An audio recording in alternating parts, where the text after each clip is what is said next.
The winter had settled over the forest like a heavy, breathless truth, a silence so complete it seemed capable of swallowing entire battalions whole. Yet through that frozen expanse moved a single figure whose presence felt like a wound upon the immaculate white. Private Elias Moore advanced slowly, each footstep pressing into the snow with a peculiar metallic crackle that drew the ridicule of his comrades, but now served as the only rhythm that kept him anchored in a world where the sun barely broke through the choking grey. His boots, wrapped in thin copper wire and soldered plates he scavenged from broken field radios, were inventions born from desperation rather than genius, created because frostbite had nearly claimed his toes the previous month, and he refused to let the cold take any more from him. The men had laughed, calling him the Tin Soldier, the scrapyard scout, the boy who couldn't march without sounding like a toolbox falling downstairs. But Elias endured their jokes with the distant patience of someone who understood that innovation rarely grows from comfort. He knew the war-ground men down, hollowed them into creatures who clung to routine as though predictability could save them. The air tasted metallic, each inhale sharp enough to remind him he was alive in a place designed to erase the living. The forest branches sagged under heavy snow, forming natural arches that seemed to usher him deeper into a realm where sound had died long ago. Yet beneath that quiet he felt the tremors of distant engines, the thunderous growls of armoured beasts pushing through the white wilderness. Intelligence had reported a German Panzer convoy moving through the region, but information in winter was often as brittle as the ice that clung to their uniforms. Men saw shadows and mistook them for monsters. Others saw monsters and convinced themselves they were only shadows. Elias moved with deliberate care, the wires in his boots conducting faint warmth from the small battery pack strapped to his calf, a warmth that kept his toes from turning numb again, a warmth that reminded him that ingenuity might be the only weapon he had left. Ahead, the snow bore patterns that were too intentional to be natural, strange disruptions of the smooth surface that only someone obsessive would notice. Elias had long ago trained his eyes to read the snow as others read letters, deciphering the faint depressions that betrayed weight, motion, pressure. What he saw now was the unmistakable signature of tank treads, the twin lines grooved into the earth beneath the snow and crusted over with a thin layer of recent snowfall. They were fresh, dangerously fresh, the kind of tracks left behind by machines that had passed this way within the hour. His pulse quickened, not with fear but with a fierce awareness of purpose.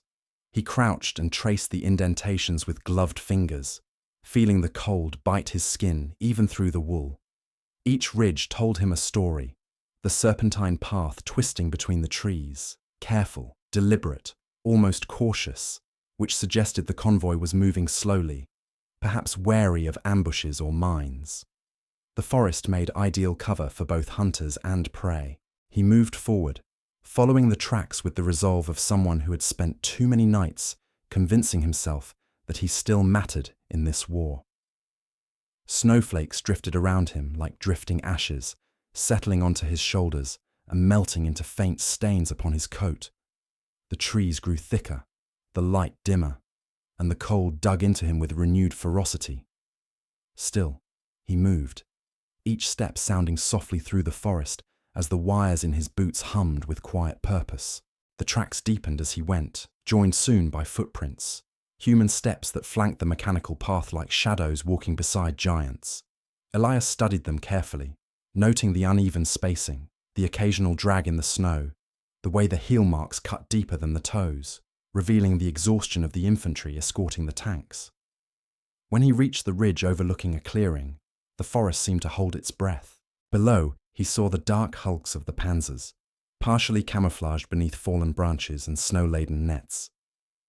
The convoy was paused, their engines off, their crews moving slowly around them like ghosts performing ritualistic maintenance. Elias watched, hidden in the tree line, his breath fogging the air in fragile bursts.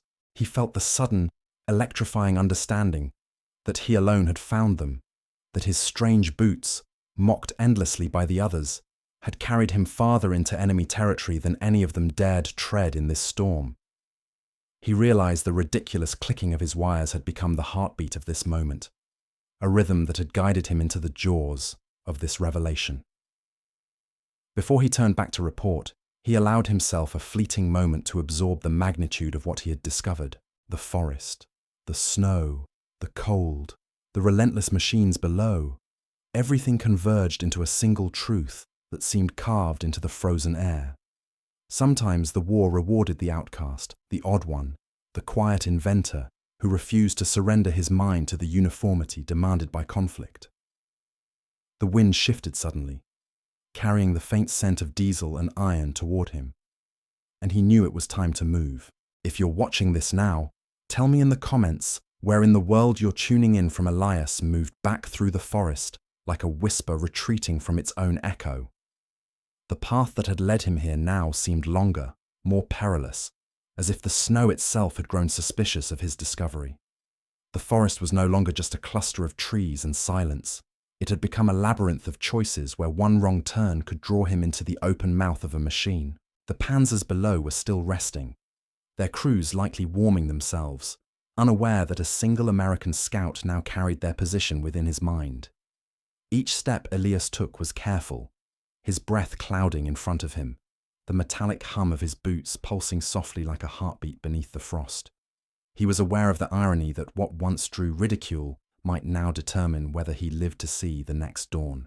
The terrain grew harsher as he descended toward the frozen creek that marked the halfway point between his outpost and the German camp. His radio had frozen hours ago, the batteries useless in the cold, so he relied on his memory, on the quiet calculations of distance and direction that had become instinct. Snow fell heavier now, obscuring the ground, softening all evidence of passage. It was both blessing and curse. Good for concealing his tracks, bad for recognizing the path home. He glanced once more at his boots, their crude copper coils glistening under a thin glaze of frost, and smiled grimly. They might have looked foolish, but they worked.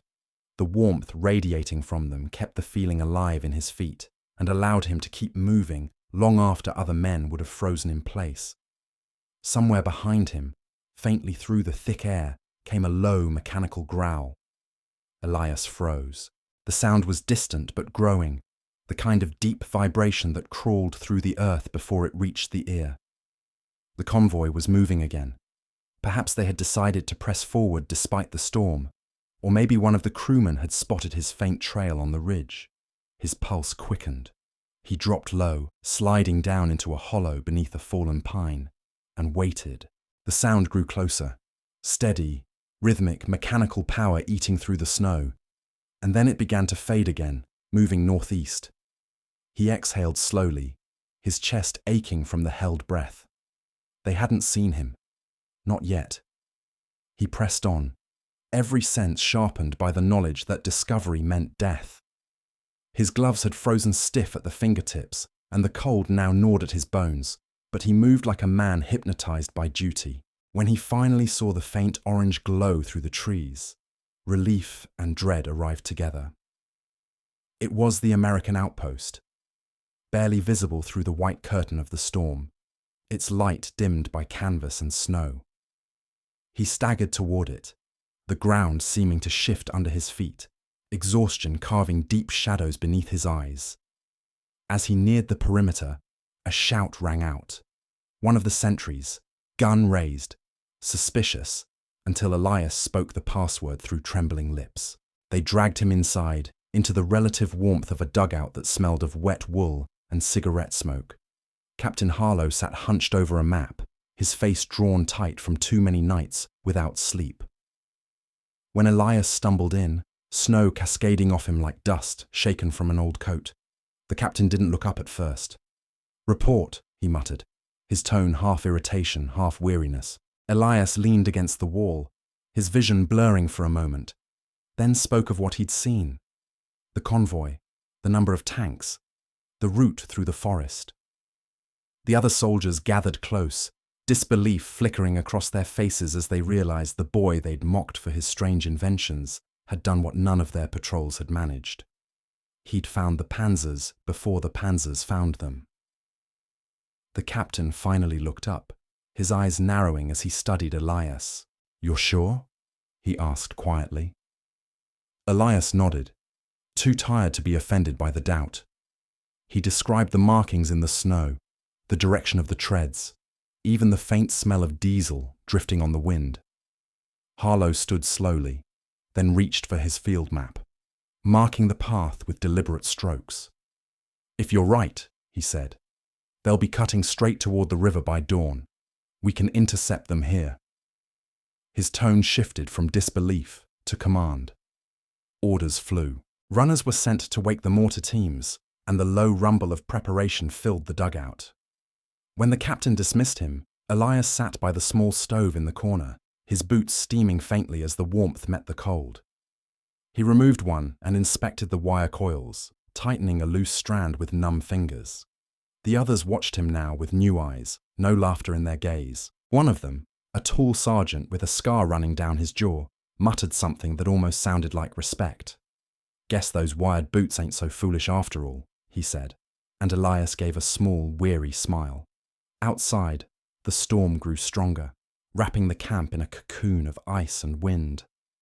Elias knew sleep would be impossible.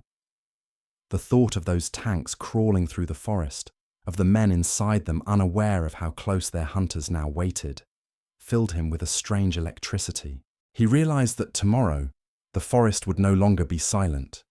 The air would burn with smoke, and the snow would turn to ash. His boots, his invention, his mockery, would march into battle not as a joke, but as an omen. The dawn came reluctantly, spilling across the treetops in a pale, diffused glow that looked more like surrender than light. The forest was quieter than before, as if every living thing had retreated deep into the earth, waiting for the first artillery to tear through the calm. Elias stood at the edge of the encampment, the copper wires on his boots glinting faintly beneath the frost. The men around him were bundles of muted tension, their faces half hidden behind scarves and helmets, eyes fixed toward the dark line of trees where the convoy would emerge. Captain Harlow crouched over a radio, his breath steaming as he whispered coordinates to the mortar teams positioned further down the ridge. The world was still, too still. Even the wind seemed to hold back, unwilling to interrupt what was about to unfold. Elias adjusted his rifle strap and glanced at the others. They had loaded the shells, checked their weapons, and gone silent in that familiar pre-battle trance where fear turned to stone inside the body. A few glanced at him, some out of respect, others out of disbelief that a soldier they'd once called a fool had become the compass of this operation. He said nothing. He felt only the strange, heavy calm that comes when purpose replaces fear. He knelt and brushed snow away from the ground, exposing the faint indentations of tank tracks that glistened beneath a new crust of ice. The marks confirmed it. They hadn't changed course. The Germans were coming exactly as predicted. Then, faint at first but unmistakable, came the deep rumble. It started as a vibration beneath his boots, a distant murmur crawling up from the frozen soil, then grew into a rolling thunder that filled the forest and made the branches quiver with anticipation. The Panzers were on the move, their engines low and steady, the sound carrying like the voice of something ancient and unstoppable. Elias raised his hand, signaling silently to the captain. Harlow nodded, pressing the transmitter to his lips. A single word broke the stillness. "Hold." The first tank appeared through the mist, a dark, hulking shadow wrapped in snow and steel. Its turret turned lazily, scanning the woods, followed by the next, and then another, until the white wilderness seemed to crawl with armor. Their exhaust mixed with the morning fog, creating a smothering haze that stung the eyes. German infantry marched alongside, their rifles slung, their boots cracking through the crusted snow. They looked cold, tired, unaware of the death waiting among the trees. Elias lay prone, his cheek pressed against the frozen earth, watching through the scope of his rifle as the lead tank rolled into the kill zone marked earlier on the map. His finger brushed against the trigger, though he knew it wasn't his bullet that would start this battle. It would be the mortars, the shells arcing through the pale sky like fragments of judgment. He waited, heartbeat sinking with the low pulse of the engines below. Then Harlow gave the signal. A curt nod toward the ridge, seconds stretched thin, brittle. Somewhere behind them, a fuse hissed to life. And then the forest exploded. The first shell landed just short of the lead Panzer, throwing up a geyser of snow and dirt. The second struck true, smashing into the tank's flank with a roar that shattered the silence. The explosion ripped the machine apart, flames blooming orange and red against the white landscape, fragments of steel spinning through the air like deadly confetti. The sound rolled over them, deafening, primal, almost beautiful in its terror. The German line staggered, shouts rising, commands barked in panic. Elias opened fire, his rifle kicking against his shoulder, each shot a punctuation in the storm of chaos. For a moment, the world dissolved into sound. Gunfire, shouting, the hiss of burning oil, the whine of ricocheting bullets slicing through branches. Smoke thickened, clinging to the snow in dirty ribbons. Elias moved with instinct, reloading, firing, ducking low as splinters of wood sprayed around him. His boots crackled faintly as the heat of battle melted the frost clinging to their wires. The faint hum of the coils seemed to vibrate with each explosion, an almost rhythmic pulse that grounded him amid the madness. The men beside him fought hard, fierce, their breath ragged in the freezing air. Somewhere behind the ridge, a wounded soldier screamed for a medic, the cry swallowed quickly by the thunder of another shell. Through the haze, Elias caught sight of movement, one of the Panzers breaking formation, its turrets swinging toward their position. He saw the muzzle flash before he heard it. The ground convulsed, the blast throwing him backward, snow and earth cascading over his body. His ears rang. For a moment, the sky spun above him in fragments of grey and orange. He clawed his way upright, coughing, blood tasting of iron on his tongue. The world blurred, and then the captain's voice cut through the chaos. "Hold your line! Hold!" Elias wiped the frost from his rifle scope, sighting the exposed crew of a tank attempting to reload. He fired, once, twice, and watched them drop like broken marionettes against the steel carcass. The satisfaction was fleeting, replaced by the relentless rhythm of survival. When the second wave of mortars hit, the forest shook as though struck by a divine hand. The Panzers burned now, their silhouettes dissolving in waves of flame and black smoke. German soldiers scattered, some retreating into the trees, others firing wildly into the mist. The snow, once pure, had turned to slush mixed with blood and ash. By midday, it was over. The forest was a graveyard of wreckage and silence once again. The air stank of diesel, cordite, and death. Men moved slowly among the smoking ruins, calling out for survivors, gathering the wounded. Elias sat on a log, his hands trembling, staring at the melted remnants of snow around his boots. The wires were blackened in places, scorched, but intact. He reached down, touched the coils, and felt the faint warmth still pulsing through them. He thought of how they had laughed, how they had mocked, and how now those same boots had walked him through victory and hell alike. Captain Harlow approached, his uniform smeared with soot. He looked down at Elias, then at the smouldering wrecks beyond. "You found them," he said quietly. "You saved every one of us." There was no grand gesture, no salute, only the heavy acknowledgement of survival.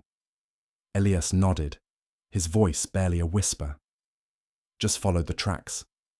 The captain smiled grimly, then turned away to tend to his men. The snow began to fall again, slow and silent, as if the world were trying to cover its wounds. The aftermath of battle carries its own kind of cruelty, quieter and heavier than the violence itself. When the thunder fades and the echoes die, what remains is the sound of breath, shallow, uncertain, fragile. The forest that had screamed with fire now stood still again, its branches heavy with smoke and sorrow. The white had turned grey, painted with ash and blood, and in the stillness, Elias felt a hollowness that frightened him more than the fighting had. He sat beside a crater where a Panzer had once roared, now a twisted carcass of steel and ice, its metal skin hissing faintly as it cooled. The air smelled of fuel and frozen flesh. Around him, the others moved like shades, carrying stretchers, checking for pulse among the fallen, speaking in low, exhausted voices that blended with the wind. The snow fell again, soft and constant, as if trying to erase what had happened, to bury every wound beneath its indifferent purity. Elias watched as one of the medics knelt beside a dying German, pressing a bandage against his chest. Though both knew it wouldn't matter. The man's eyes were wide, terrified, and for a moment Elias saw in them the reflection of his own fear. Not of dying, but of having survived. Captain Harlow approached through the haze, his face drawn and pale. He said nothing at first, only handed Elias a canteen, nodding toward the tree line where the morning's battle had begun. "You did good," he murmured. "You brought us their tracks, and you brought us through." Elias took a long drink, the water tasting faintly of metal, and stared at his boots, now streaked with soot. "They'll rust soon," he said, half smiling, half trembling. The captain's expression softened. "Then you'll make new ones." The line hit him with unexpected warmth. To make new ones, to rebuild. But the war didn't often allow such luxuries. Beyond the ridge, the sound of distant artillery echoed. Not theirs this time, but far off, like a reminder that somewhere else the storm was still raging. The victory they'd earned here was just a flicker in an endless chain of fires stretching across continents. As dusk began to fall, Elias wandered through the wreckage, his rifle slung loosely over his shoulder. He passed the bodies of men who had been alive just hours ago, their faces half buried in snow. He paused at one tank, its side torn open, the insignia blackened, and inside saw the faint glow of embers still burning where the interior had caught fire. On the seat, untouched by the flames, sat a small photograph of a woman and 2 children. He reached in carefully, pulled it out, and stared at it in silence. The woman's smile, frozen in happier time, felt like a wound. He folded the photograph and slipped it into his pocket without knowing why. The night came early, the forest cloaking itself in shadow. The men built small fires, their flames flickering weakly against the cold. Elias sat alone at the edge of the camp, listening to the muffled voices behind him.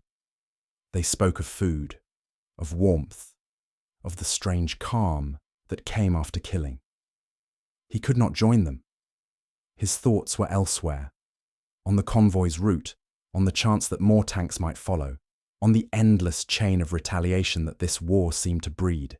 Above him, the stars were faint, veiled by smoke, yet one shone brighter, unwavering, and he found himself speaking softly into the dark. "If they come again," he said, "I'll hear them first."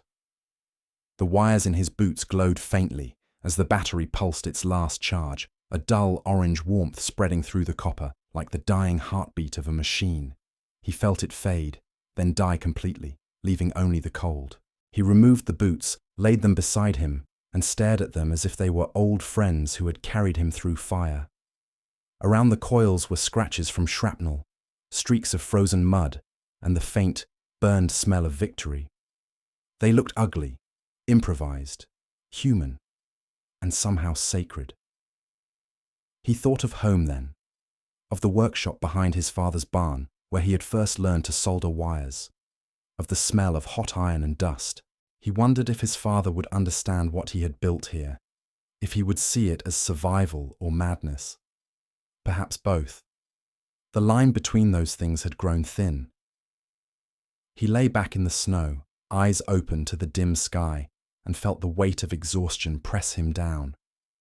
Before sleep took him, he whispered a promise to himself that if he lived through this war, he would never build something meant for killing again. He would make something that could carry warmth, not fire, something that might help rather than destroy. But even as he thought it, he knew the war would not let him go so easily. Somewhere in the distance, a lone wolf howled. The forest shuddered, then grew still again. Elias closed his eyes. The snow continued to fall, quiet and endless, as though trying to grant mercy to men who no longer believed in it. When Elias woke, The world had become a blank page again. The storm had swept through in the night, erasing every footprint, every mark of blood or fire, as though nature itself had decided to cleanse the forest of memory. The camp lay under a new layer of snow, the tents sagging, rifles buried up to their barrels. The only proof of the battle were the dark shapes beneath the drifts, the outlines of wrecked tanks, men, and moments too heavy for the world to carry. Elias sat up slowly, the cold biting at his lungs, his fingers stiff and blue. He reached for his boots, brushed off the frost, and felt the weight of them in his hands.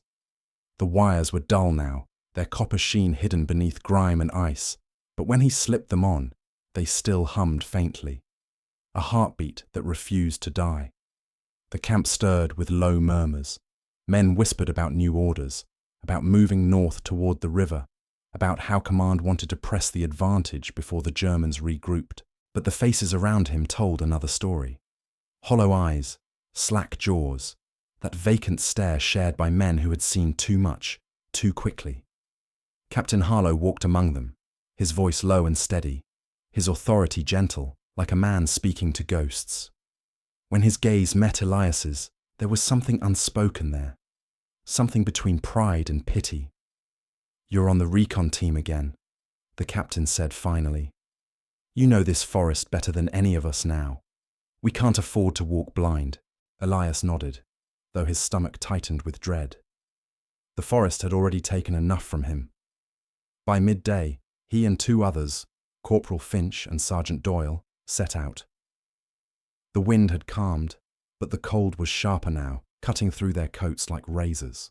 The world around them was white and endless, each tree a repetition of the last, each hill a mirror of another.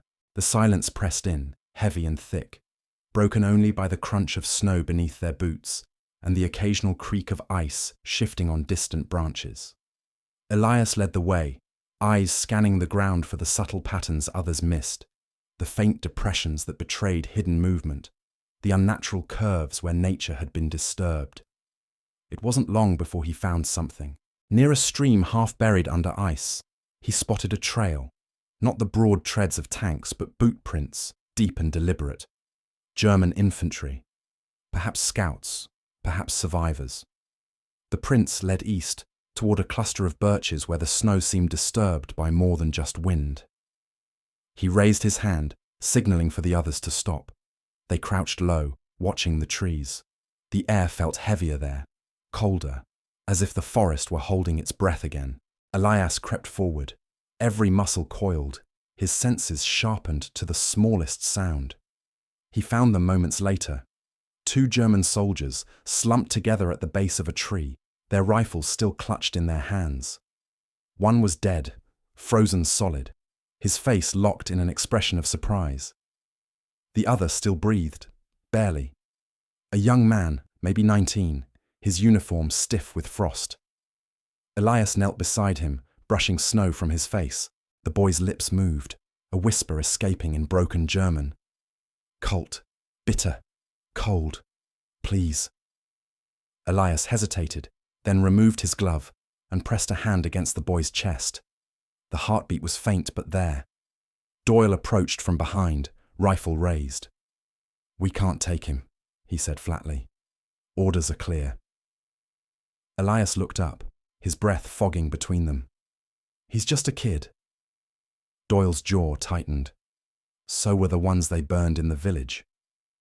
The silence stretched. Snow fell between them, thin and steady, each flake settling like an argument neither wanted to finish. Finally, Elias spoke. "Then let me give him something before he dies." He reached into his pack and pulled out a small tin of rations, breaking off a frozen piece and pressing it to the boy's lips.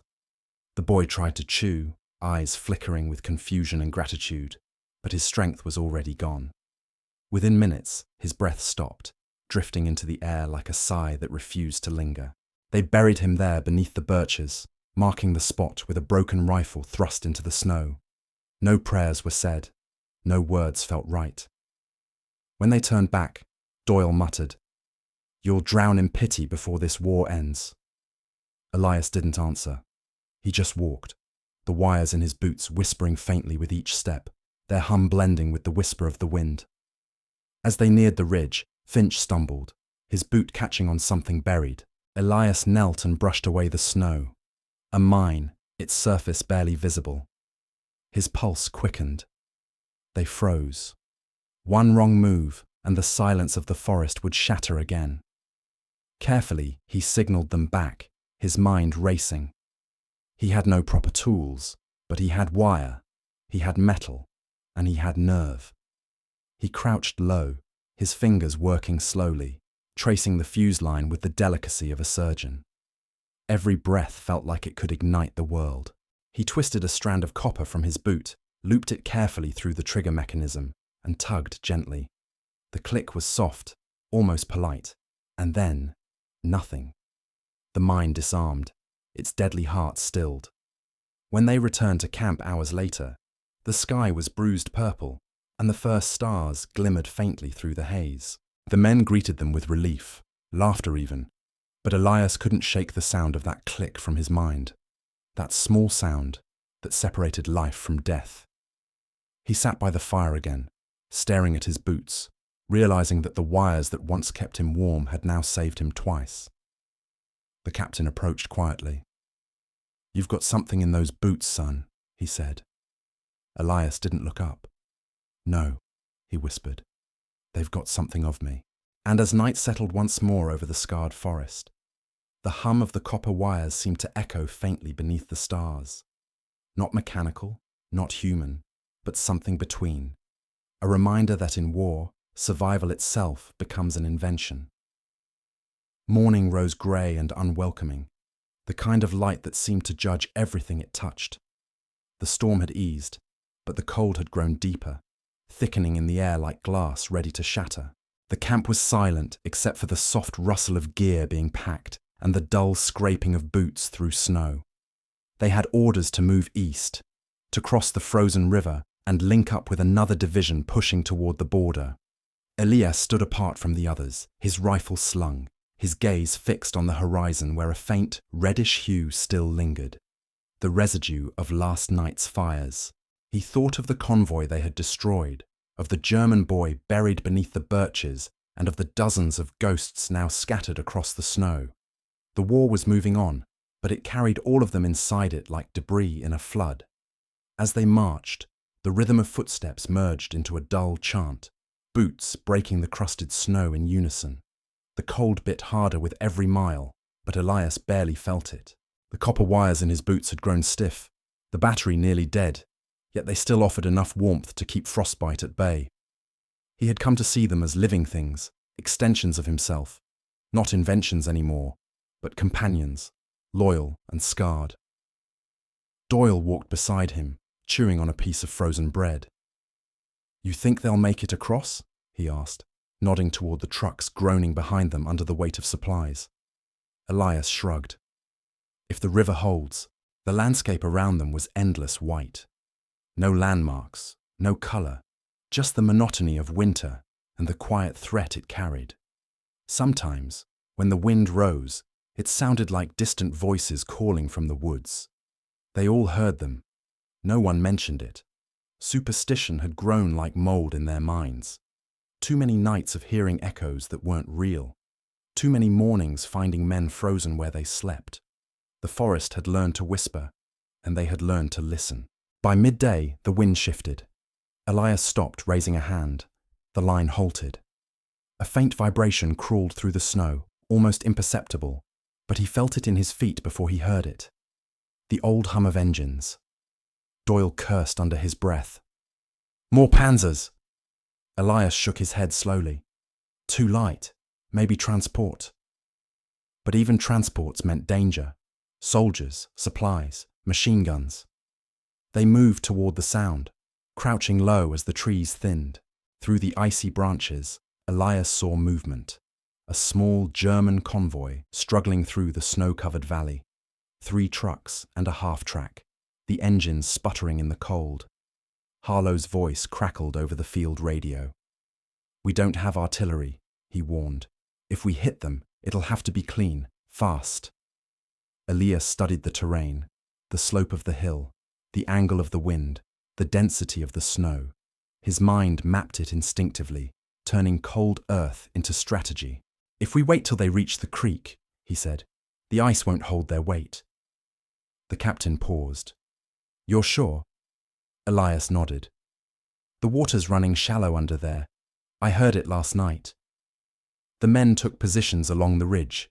Snowflakes drifted down lazily, indifferent witnesses to another act of war.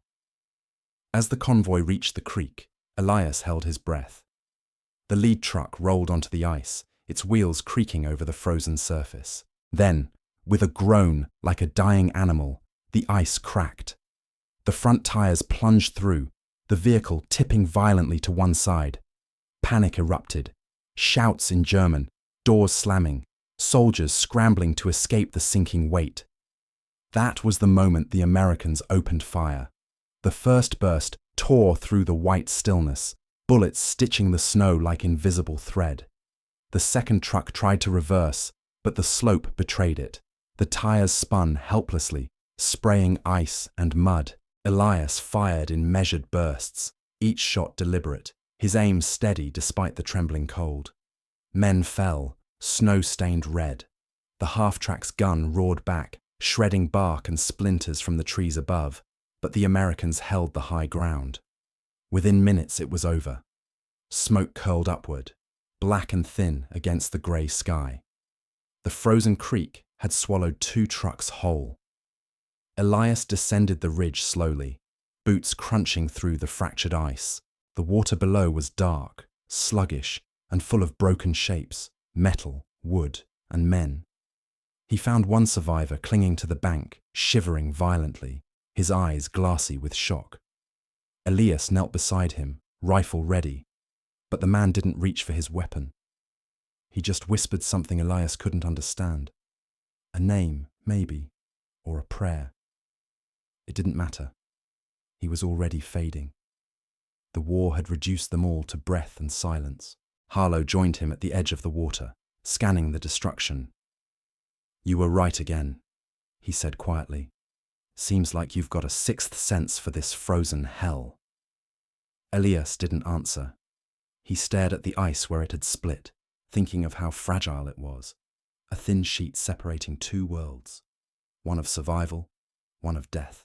He thought of his boots again, of the wires wrapped tight like veins, of how they had made him both man and machine, something that could endure where others couldn't. That night, they camped near the wreckage. The flames from the burning convoy painted the snow in shades of orange and crimson.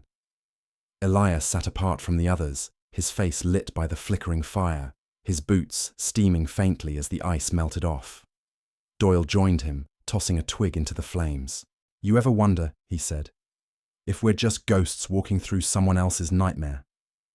Elias looked at him, eyes hollow. "I think the nightmare walks through us." Doyle chuckled softly, then grew quiet. The fire popped. Above them, the stars reappeared, sharp, cold, endless. The sound of the river crept through the night, a faint reminder that even in this frozen world, something still moved beneath the surface. Elias closed his eyes, listening to it, that quiet murmur of water. It sounded almost human, almost alive. He realized then that he was tired, not in body, but in spirit. The kind of exhaustion that no sleep could cure. Yet deep beneath that weariness was a stubborn ember, the same spark that had made him wrap copper around leather and believe it could keep him alive. The same spark that made him listen when others ignored the silence. The same spark that, for all its madness, had carried him this far. By the time the orders came to pull back, the forest had begun to thaw. It wasn't warmth that melted the snow. It was the weight of war, the endless movement of men and machines grinding the ice into slush. The air smelled of oil and mud instead of pine and frost, and the sky had shifted from grey to a pale, sickly blue. The men were quieter now. The jokes had stopped days ago, laughter buried beneath exhaustion and memory. Elias walked at the end of the column, his boots squelching through the wet ground, the once gleaming wires now dull with rust. Each step crackled faintly, like static from a dying radio. The sound almost lost beneath the hum of engines and the hollow coughs of weary soldiers. The war was moving south, the rumour said. Command was reorganising for a push beyond the border. For Elias, it didn't matter anymore. He had begun to dream in silence, in flashes of light and snow, his mind replaying the faces of the ones who hadn't made it. The young German boy beneath the birches, Finch with his quiet grin before the minefield, Doyle's laughter echoing in the white woods. They came to him at night, not as ghosts, but as pieces of a single memory, fragments of a frozen world that refused to melt. He carried them all in his boots, in the wires, in the earth that clung to the souls. On the third day of retreat, their convoy stopped near a ruined farmhouse. The roof had collapsed, and the chimney leaned like a gravestone, but the place offered shelter. Harlow ordered a rest. Men dropped where they stood, falling into sleep so deep it looked like surrender. Elias wandered away from the camp, drawn by something he couldn't name. The snow had almost gone now, leaving behind mud and ice water pools that reflected the sky. He followed a thin trail through the trees until he reached a clearing where the remnants of a radio tower jutted from the ground.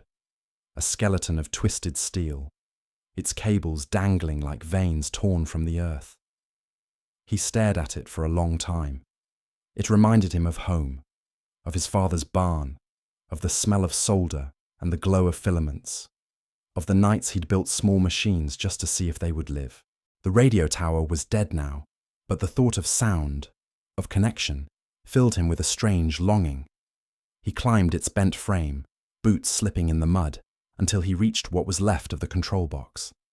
Inside, tangled wires still clung to life, faintly humming with residual current from some unseen source. He pulled a fragment of copper from his boot, stripped the insulation with his knife, and began to splice it into the old circuit. His hands moved without thought, guided by instinct and memory.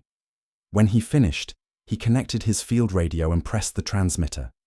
Static answered, a long, broken hiss that seemed to stretch forever. He adjusted the dial, fine-tuned the frequency, until amid the noise came something faint, a voice, distant and trembling, speaking in a language he couldn't quite recognize. German maybe, or maybe just the wind echoing through the wires. But it didn't matter. What mattered was that he'd made contact with something, anything, in this empty world. He pressed the transmitter again, his voice low and rough. "This is Private Elias Moore, 42nd Infantry. Is anyone receiving?" Silence followed, then more static, then a single crackling reply, so faint it was almost imagined. "Copy." The word faded, lost in the storm of interference, but Elias smiled. It was enough. For a moment, the war felt small, and the world beyond it felt possible again. When he returned to camp, the men were preparing to move. Doyle's place by the fire was empty now.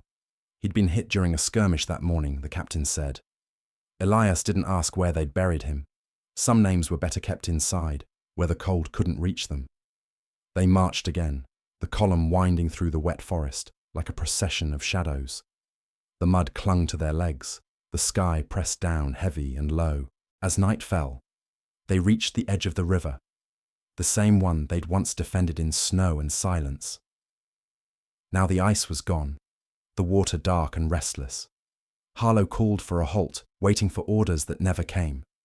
The radio operators cursed quietly. The signal was gone. But Elias's radio, patched with copper and stubborn hope, still crackled faintly. He lifted it to his ear.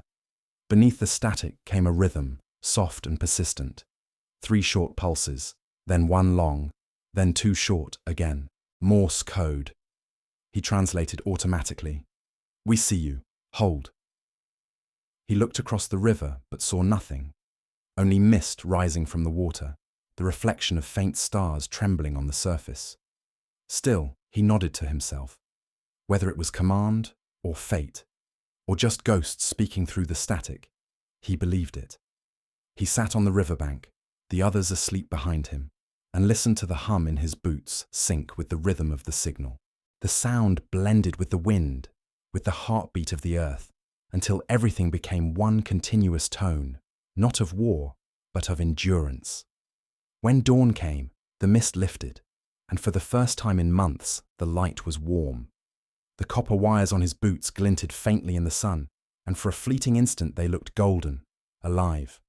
He stood, adjusted his pack, and took a long breath of air that didn't taste of gunpowder. Somewhere behind him, engines started, men shouted, life continued, but Elias didn't move yet. He looked back once at the forest, at the place that had tested him, mocked him, remade him.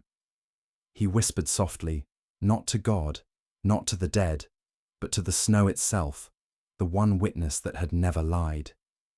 "You carried me," he said. "Now, carry them." Then he turned toward the horizon, toward the sound of the river and the echo of unseen voices, and began to walk. His wired boots left faint prints in the mud, patterns that would fade by nightfall. But for now, they mark the path of a man who had learned to survive the cold. And though the hum eventually vanished beneath the rising wind, it left behind a truth that would never quite die. Sometimes, the things that make us strange are the same things that save us. If you felt something in this ending, if Elias's journey stayed with you, let me know in the comments. And don't forget to like and subscribe so we can bring more stories like this to life.